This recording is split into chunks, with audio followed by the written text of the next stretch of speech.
spread joy in the wrong way.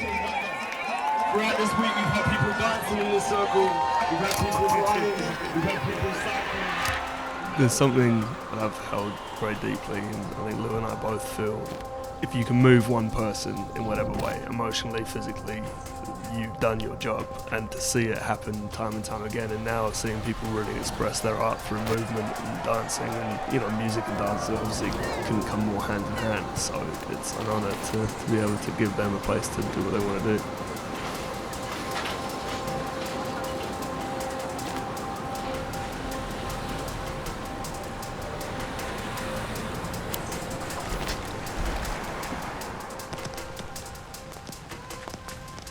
The combination of being so indoors for so long and so isolated, like me and Lou were just looking at the speaker and the battery, like, we've got to go outside and we've got the kit. The first day we did it, it was mainly people who were exercising, like this was in the height of lockdown. People would kind of run past and stuff and like, oh, it's really nice to hear music again.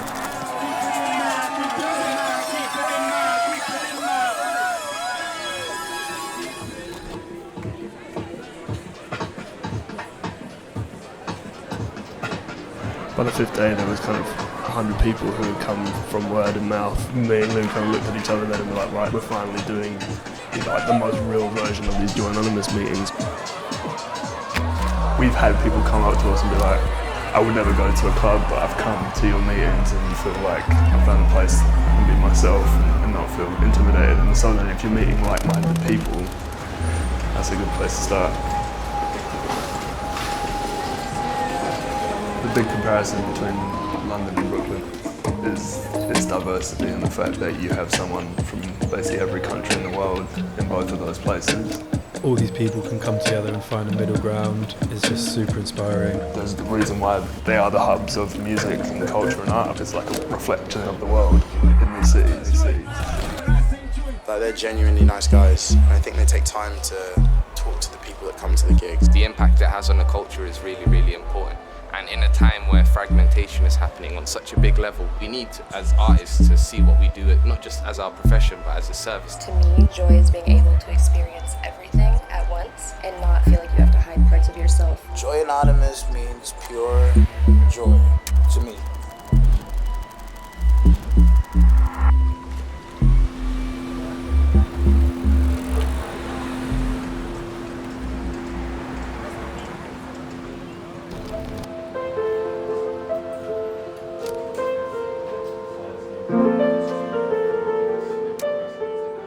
Like, our music process is as unorthodox as our route into it. We change it all the time.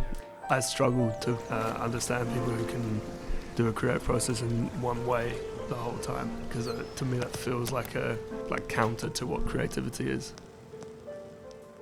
Our creative process involves a lot of sampling. The nature of that means that the inspiration can come from anything or anywhere. The starting point could be someone talking, it could be another record that you find a piece of, and it means that it's genuinely infinite.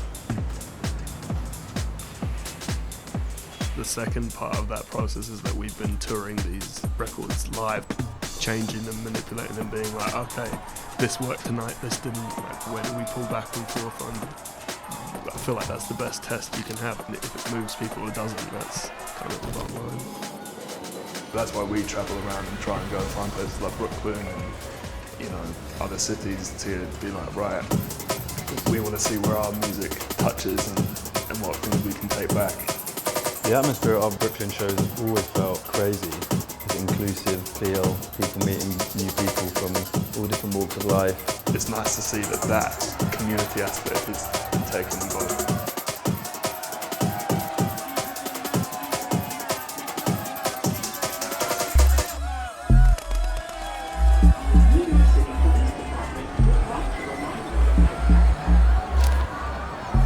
London's home for us, so we're always like, okay, we know this place. But when you see a completely different crowd and from a completely different background react to your music, that's always like forever exciting for musicians. I think it's great to be partnering with a brand like Brooklyn Pilsner that support community and support art, which reflects how we want to support people and build community around what we do. It's wonderful to see in dance music at the moment. A lot more collaboration and a lot more, again, inclusivity of different people, different backgrounds. It's not as isolated anymore. To be part of that in that movement is amazing. Definitely has surprised me how things have escalated since lockdown. Now that we're playing main stages at festivals and getting booked for Glastonbury and things like that, having started out on the streets of London on camping chairs, it is quite crazy to retrace those steps.